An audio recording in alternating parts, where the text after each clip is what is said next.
Hey everybody, Tag Life Done Free. Hey, I've been getting a lot of questions lately inside our community, and then also through the internet and YouTube and free studying and that about, hey, what's the best roof, and how do you do this and how do you do that. So I thought I would create a very basic how to build a house video that just talked about the basic structure and how it works. And I hope this helps some of you. This is not for the people who know how to build because you'll know all this basic stuff. But for those of you who are unfamiliar, this might be a good helping hand for you. And the fact of the matter is, if you can just learn the basics, you can pretty much build anything. So anyway, if you're interested, come on, let's check it out.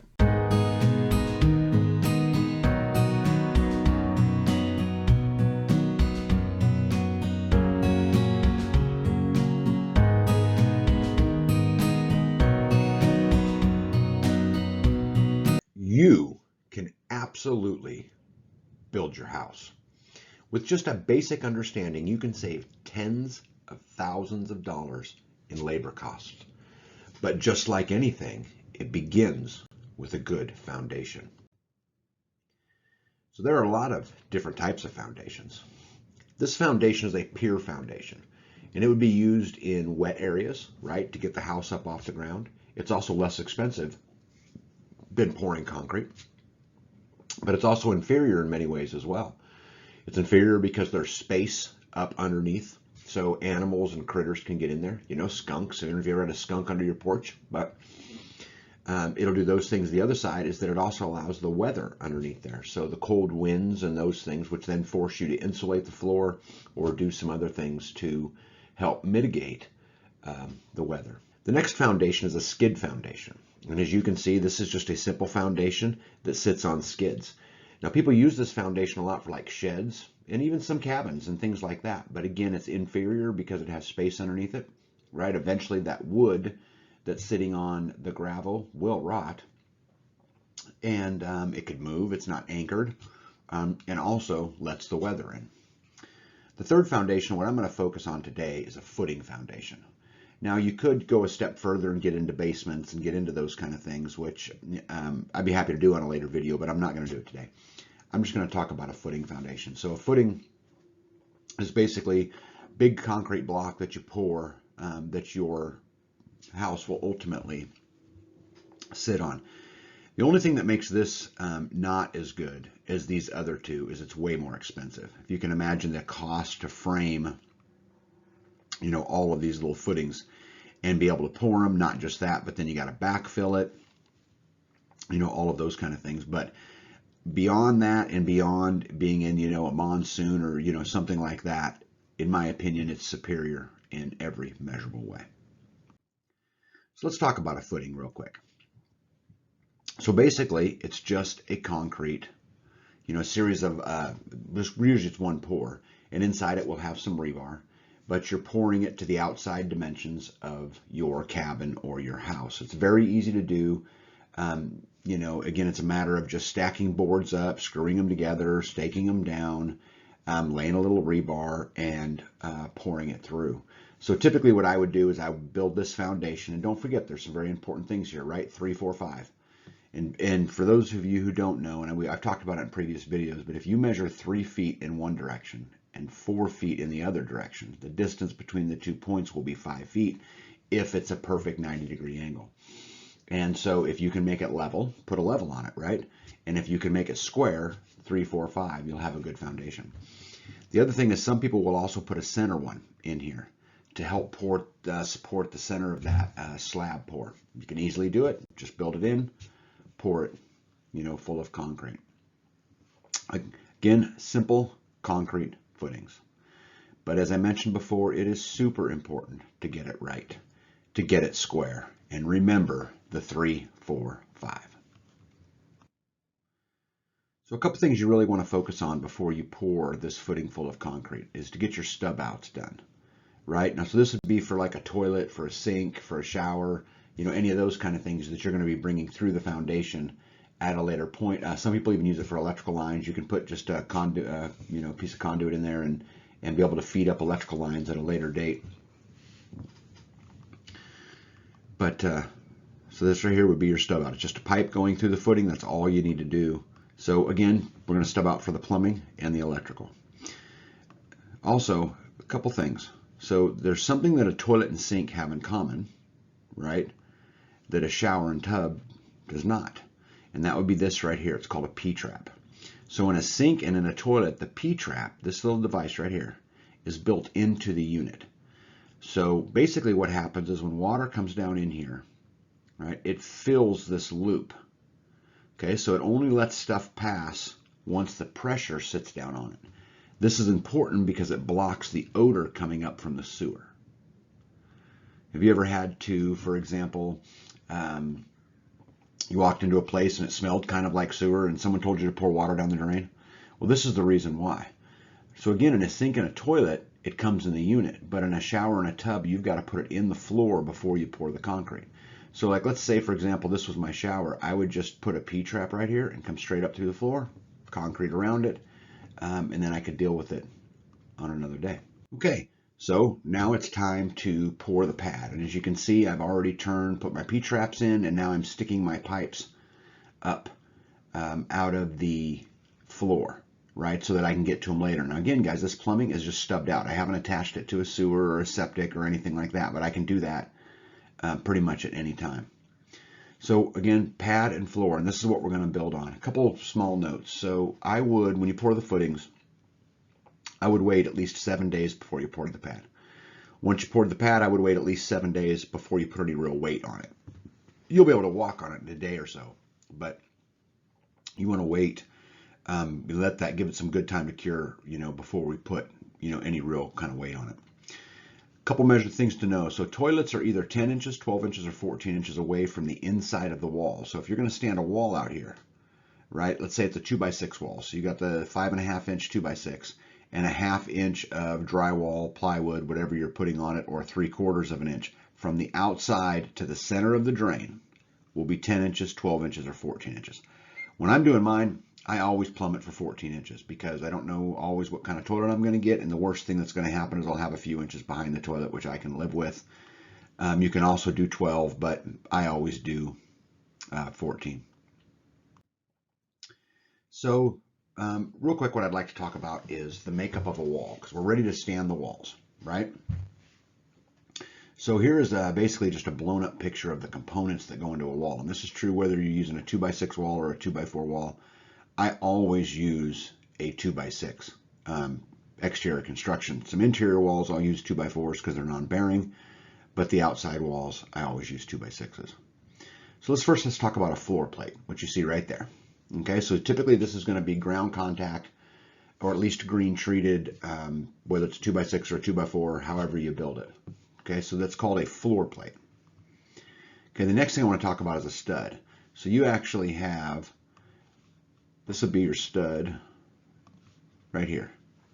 Okay, but this is also a stud, this is also a stud, but these are not, right? And this is a stud. Now when you're building a wall, I always try to seek out the best studs that I have to be these corner walls, right here. Right, super important those are straight, and then these two right here as well, but I'll get to that. But those would be your studs. So now we got a top plate. That's this piece right here. All right. Okay, so as you frame this wall together, you'll put the bottom plate, the studs, and the top plate.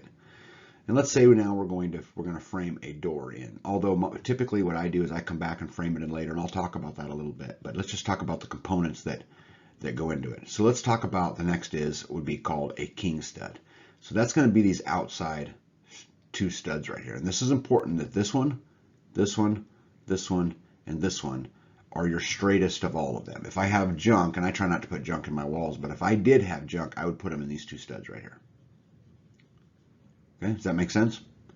So next let's talk about a trimmer. So a trimmer is going to be this board right here on the inside. Okay, here and here. And what it allows it to do is later on when the trusses come in, and they're sitting and that pressure is being pushed down, right? So it's being pushed down through this header and into this trimmer. This trimmer also, right, will support that header, which we'll talk about next, the header. So here's your header coming across. Now typically these are going to be made out of 2x10s or 2x12s.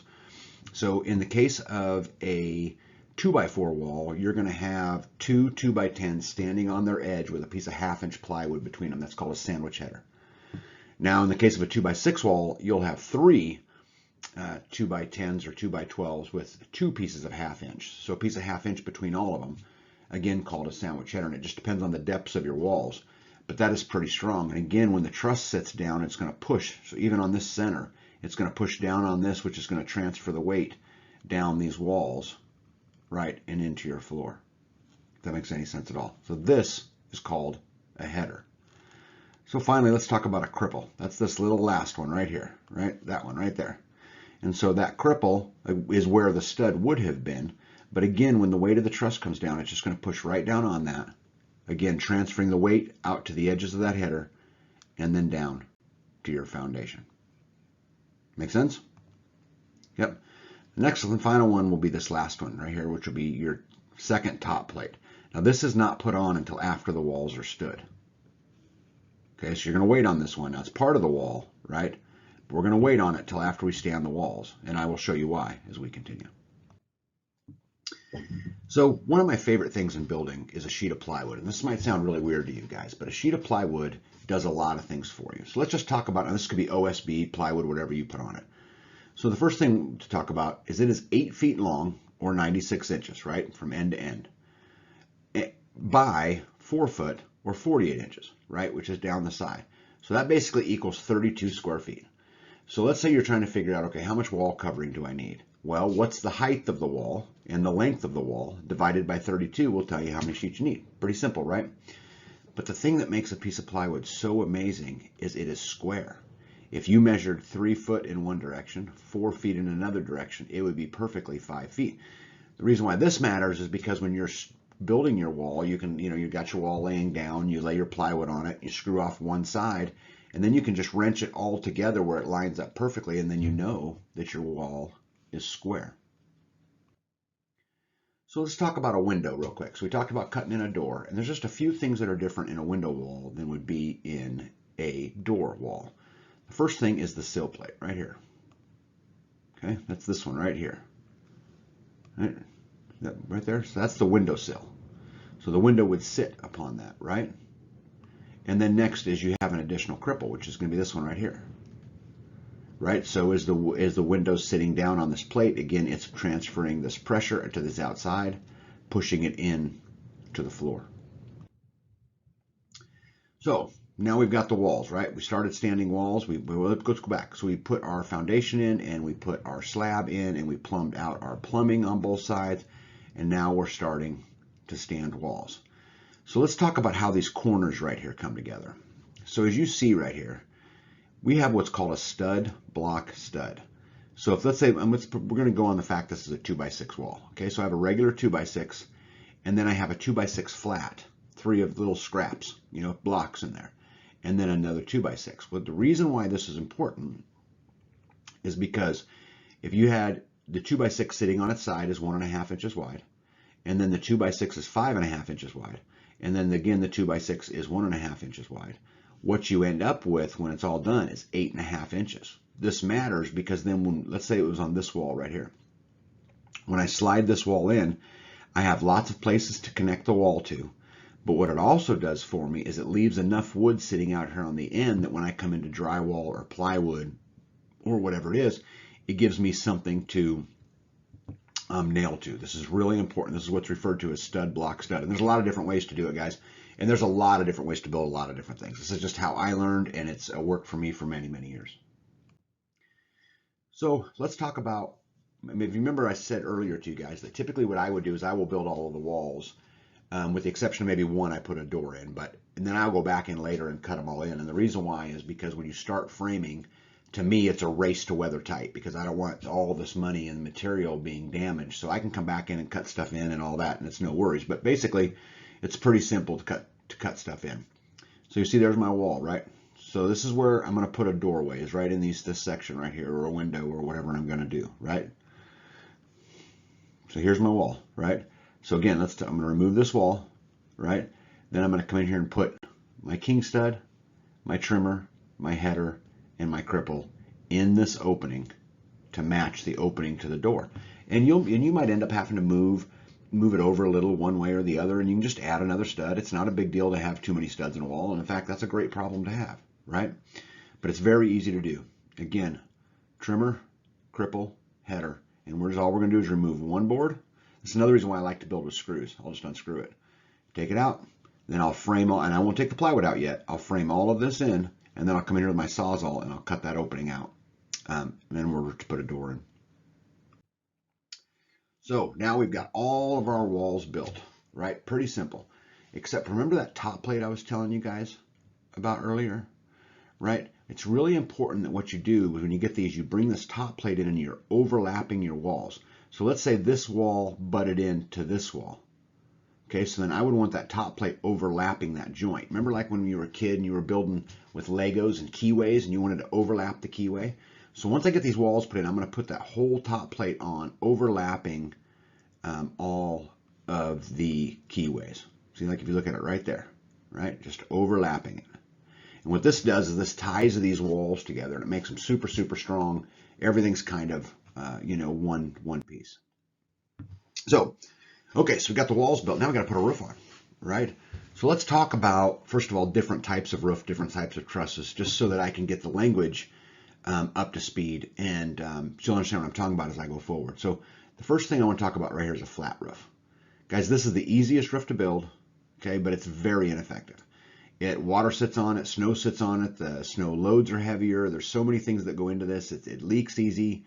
I don't ever build a flat roof. It just is too much, and so I don't do it. But again, it's pretty easy. The next one would be what's called a lean-to. Now this one's also pretty easy. This is going to use a rafter to build the roof. What's nice about this design is, again, you don't have a peak like in this one. You don't have anything coming in. It's just simple, right? You're just running rafters in there, putting plywood on it. It's very, very basic. But the negative to this is you can only collect rainwater on one side, right? If you have any use for that, or solar or whatever it is, then you're forced to orient this building in a particular way. If you go on to the next side, which is what's called a gable, this is where my attention is going to focus today, because although it's not the easiest, it's a long ways from being the hardest, and there's a lot you can do with this. This is your just traditional house referred to as a gable. So this is what's called a hip, okay? And later on we'll talk about a speed square when we're talking about hips and valleys. And so this is what's called a hip roof. And so this basically, this piece here leans back in and you have, shingles or metal all the way around. Okay, much harder to construct than something like this. It's nice, and now you've got 4 roof surfaces, right? So you can be collecting water on all 4, but it's a much more difficult build.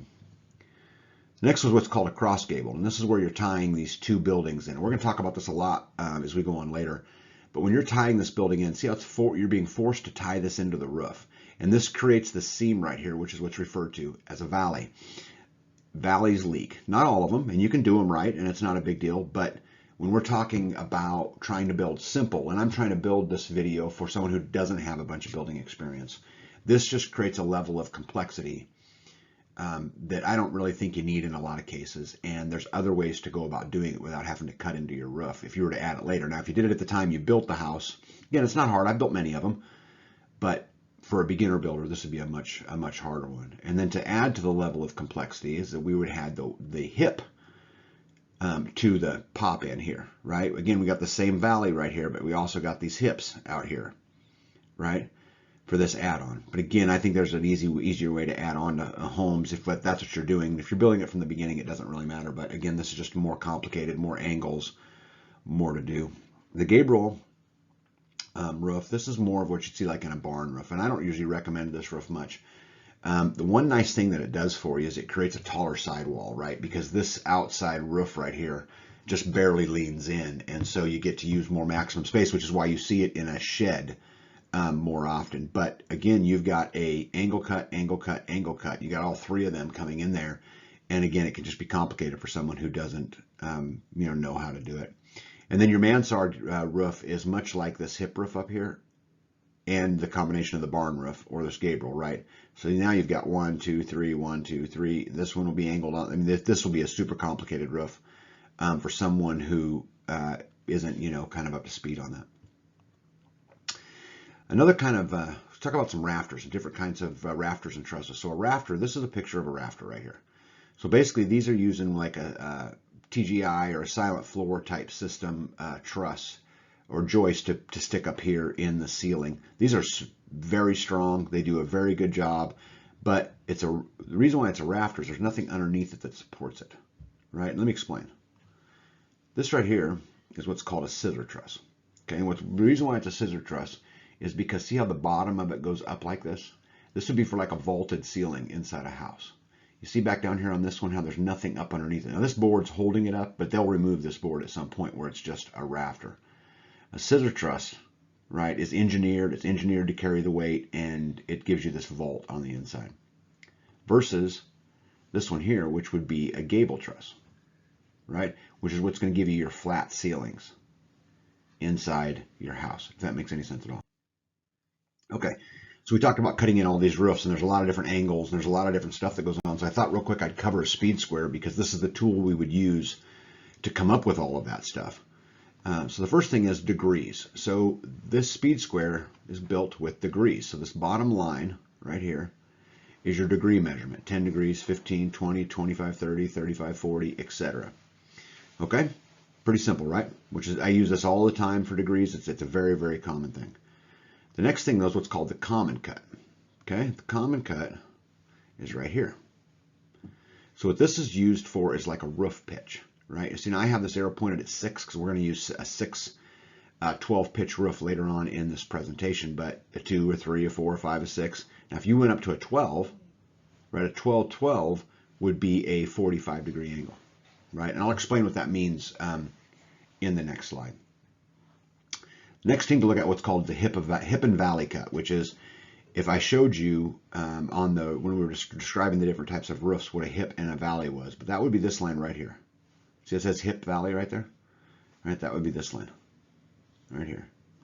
Okay, next would be your scribe, which is this one right here. I use these all the time. Let's say I want to rip 1.5 inches off of a 2x6 or something. I can just set my pencil right in there and slide the speed square along the board, making a perfect straight line. And then finally, a ruler, which is going to be out here. Now this is 1 inch, 2 inch, 3 inch, 4 inch, 5 inch. This is a great tool, very inexpensive, but something I absolutely have to have when I'm cutting in a roof because you've got a bunch of angles. So remember I talked about a 612 earlier? So when we were talking about the speed square, so basically what that means is for every foot you go horizontal, you go vertical 6 inches. And that angle right there creates the 612 roof, right? Does that make sense? 12 inches horizontal to 6 inches vertical creates what's called a 612. So a 12-12, if you went horizontally 12 and vertically 12, you'd create a 45 degree angle, right? Because you're 12 inches over and 12 inches up. So let's say we haven't put our roof on yet. This is just the outside of our building, okay? And let's go on today and say that our building is 24 feet wide, okay? So if you can imagine a triangle, right? So if I want to put a 612 on it, then what I need to do is figure out the dimensions of this. Well, if it's 24 feet, halfway in would be what? 12 feet. And so if I go over 12 feet, how far would I go up? Right? 6 feet. So if I went over 12 feet and up 6 feet, this would create my 612. Okay, so getting ready to put the roof on. What I thought I would do, and I have no idea why that arrow's there, what I thought I would do is kind of go through the different components of a roof. So first of all, let's talk about a ridge. That's this line right here. You ever heard of a ridge cap? Right? So that'd be a ridge. Next would be a fascia. Where am I at? Right there. Okay, so that's this outside board right here. Right? And this board right here. And this board right here. Goes all the way around. That's your fascia. Okay? The rake. So the rake, right? This would be your rake sides. If you got rake flashing, it'd be to cover this edge here. A gable. So your gable, remember we talked about a gable roof? This is your gable right here. Right? And then finally, we have a soffit, which is the underside of these overhangs. Make sense? Okay, so look at that. We've built a building. Now there's a lot still here left to do.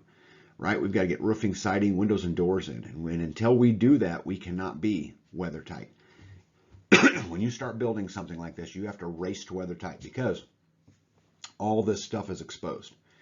And so I challenge people all the time to this, is that if you are an inexperienced builder or something that you're going to take a lot of time to do, I would recommend building in pods, because you can get one ready to go.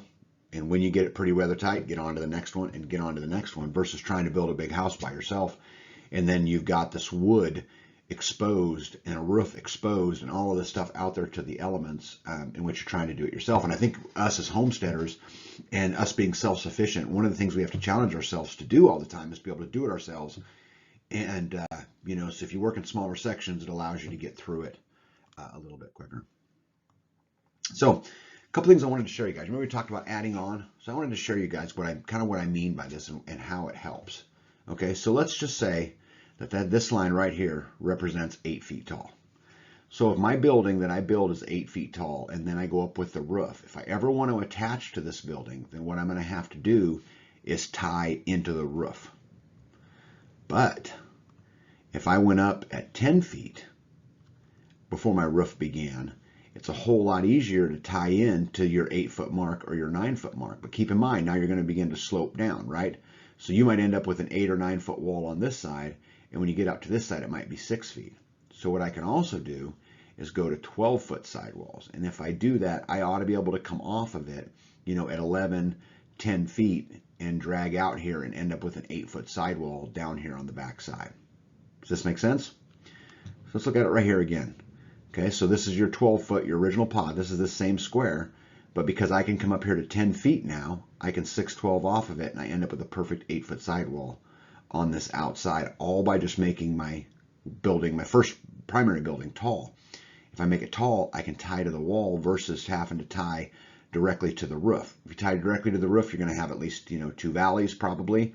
You're going to have much more flashing, versus if you do it this way, you're going to have one piece of flashing that runs right along the top of this, underneath the siding or whatever you put on it, and it's a whole lot less likely to leak.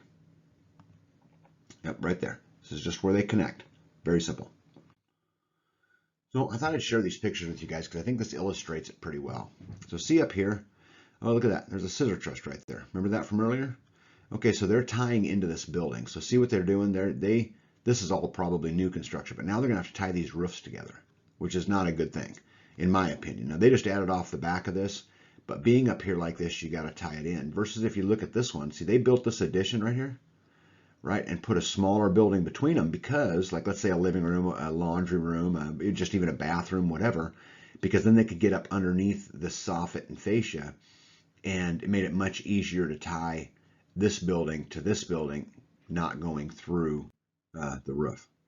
So, real quick, let's talk about some other things you should consider if you're planning on adding on or building on to an existing building. So the first question I would ask you is, did I leave some water lines so that I can attach to them later? So let's say you had your first building up and you wanted to come off one side or the other. Make sure when you're running your PEX or whatever water lines you're running, run a set over to that exterior wall that you're going to add on to, and just cap them off and leave them there, so that when you go to add on and you remove that outside piece of plywood, ta-da, you've got, some water lines. The next thing that I would ask is, did I put the breaker box in a place that I could access it later? So how are you going to get, if you build pod 1 and you run everything and you finish everything, how are you going to get electricity over to, your addition? Just leave yourself access. Now that could be something as simple as you just put the breaker box on the wall you're going to add the addition to, but it could also mean that you leave a conduit or something you can feed lines through in the ceiling so that you could get to both sides. There's a lot of different ways to do that, but just make sure you're thinking about, okay, I'm going to add on to this later, and I don't want to have to tear my building apart, in order to add on to this addition. Hey everybody, a couple other things before I go that I wanted to kind of point out to you, which is one, with the weather changing the way that it is, I think we need to begin to build, to be stronger and to, be able to withstand more. If, typically around your area, if you get, a max wind speed of, 50 or 60 miles an hour, probably should build to 80. Right. And so, plan for more rain, plan for more snow. And the way that you do that is just simply, you just use bigger material and more of it. Right. I mean, so a typical roof in a lot of people's places are 24 inches on center for your trusses. Maybe you go to 16 or maybe even go to 12 and I would encourage you just to continue to build stronger. The other thing I would also consider is commonality, which is, when you go buy dimensional lumber, they come in, 8, 10, 12, 14, 16, 18, 20, as far as lengths go. And so, building a 19-foot house is the same cost really, or very close to building a 20. And so just try to understand your common measurements. That will help you, go through it a lot. One other thing too that I had wrote down here as I closed this video out is people said, hey, you talked about water lines, and putting a water line in an exterior wall. And guys, there's a danger to that, because if you put it in an exterior wall and then you got freezing issues, you got to make sure you insulate it well, leave access to it, etc., until you get your addition built. But the other question was, what about sewer? Well, here's the thing: is that your sewer doesn't have to connect all underneath the house, right? You can, as long as you're uphill from where your septic or your sewer is going to go, you can just do another stub out on the next pod, and eventually connect them all to the same system. So I don't typically worry about sewer in pod 1, or as far as leaving me a stub out for my addition. I'll just do that on the outside and then bury it eventually, as it goes through. But I hope this video was helpful for you guys, and I'm telling you, you can do it. You can absolutely do it. And everything that we can do for ourselves, we get to take away and take out of the system, and it allows our dollars to go a little bit further. And I take that even another step further. Anything you can do within your community. Do you know anybody who trenches? Do you know anybody who frames? Do you know anybody who does these things that you can barter with and trade services for? In turn, that makes you freer, but in turn, it helps us fight, and it helps us starve the beast. So until we do it again, hold the line, don't give an inch. Tag up.